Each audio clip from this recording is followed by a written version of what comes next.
Chris Palme here at the Keybank Center after the Buffalo Bandits defeated the Colorado Mammoth 13-12 in Game 1 of the 2023 National Lacrosse League Finals here in Buffalo tonight. What an exciting game, and I have a post-game interview with TSN and Pat Gregoire. Pat, thoughts on the game tonight? I mean, could you expect anything else between these two teams? A rematch of the finals last year, went to 3 games.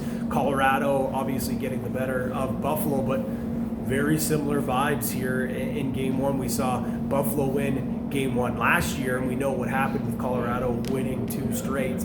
Buffalo going to try to exercise those demons, though. They it's their 3rd straight trip to the NLL Finals.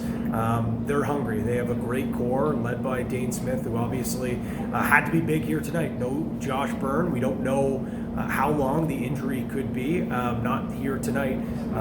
But it was a game of runs. We saw Buffalo jump out to an early lead, and then Colorado kind of took control of the game. It was back and forth, a really strong game. And what can you expect when these two teams meet? They're so evenly matched. I already can't wait for Game 2 on Monday back in Denver.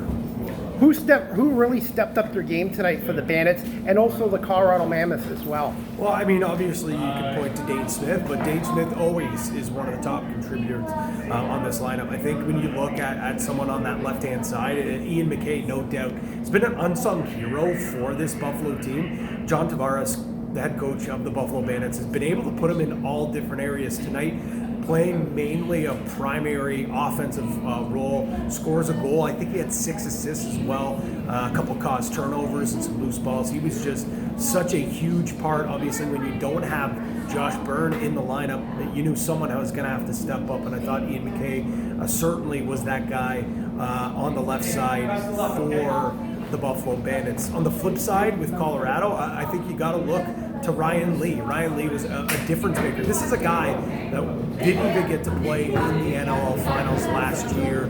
Colorado still got it done.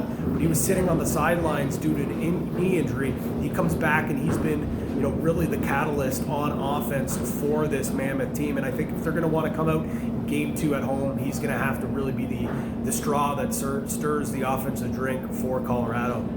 How important was it for the Bandits to get Chase Fraser and Takoga Nanako back in the lineup tonight? Huge, absolutely massive. 2 guys that maybe don't put up the numbers that a guy like Josh Byrne or Dane Smith do, but they score big goals, and they're guys that are not afraid to get to the dirty areas. And I'm not saying Dane Smith and Josh Byrne don't do that because they are not afraid to take it to the rack, but you need those guys that will drop their shoulder, get to the middle. You see Takoga Nanako is such a difficult check.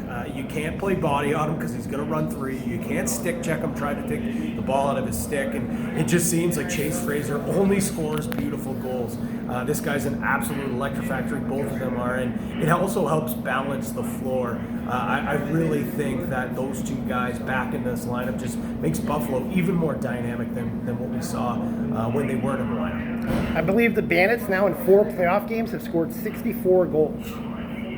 Remarkable. It is nuts to see what this offense has been able to do, Chris, this postseason. They've been so dominant. And you bring up a great point with Fraser and, of course, with Nanako.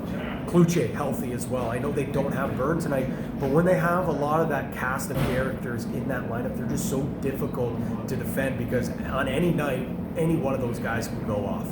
Yeah, I think their depths might even be better than they were last year at this time. Yeah, it certainly could make a case for that. There's no doubt about that. But again, you heard Dane Smith, you heard John Tavares, multiple players on this team say that, it is Game 1, but they were in this situation last year. They win at home. They get a big win, but they go to Colorado. Colorado takes Game 2. We know what happened in Game 3.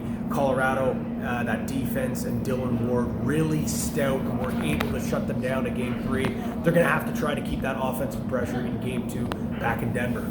Last question for you, Pat, before we wrap this up. What are some keys to a Colorado win on Monday, and what are some keys to a Buffalo road win on Monday? I think if you're Colorado, it's a hot start. I know it's so cliche, but I do really feel like you got to get out to a hot start, get that crowd loud in Colorado. They call it the Loud House for a reason. I think really if you can get into a funk, try to get on a run early, that's going to be really key for Colorado. I also think, though, don't really hit the panic button. I don't think they are going to. They've been in this position. They know that they can get it done even though they're down one game in this series. For Buffalo, I think it's put the foot on the gas. When you go on those runs, don't let up. And I know that's easier said than done. There were multiple times during this game where it felt like Buffalo was going to start running away with it, and they allowed Colorado to stay in it. A couple of power play opportunities that they weren't able to cash in early in possessions.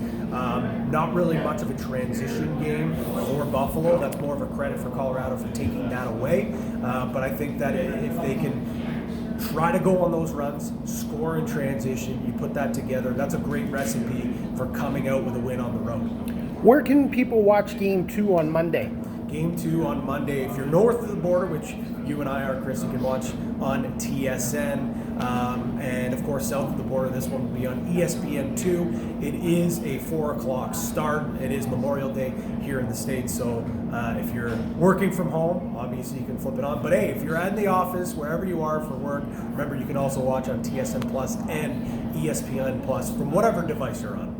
Where can my audience follow you on social media quickly? Follow me on Twitter at P. Gregoire and on Instagram at P. Gregoire22. All right. Well, Pat, thank you so much for doing this, and have a great broadcast Monday in Denver, and it should be a great game too there as well. And I still expect the series to go 3 games. But again, thanks to Pat Gregoire for coming on from TSN, and thank you so much.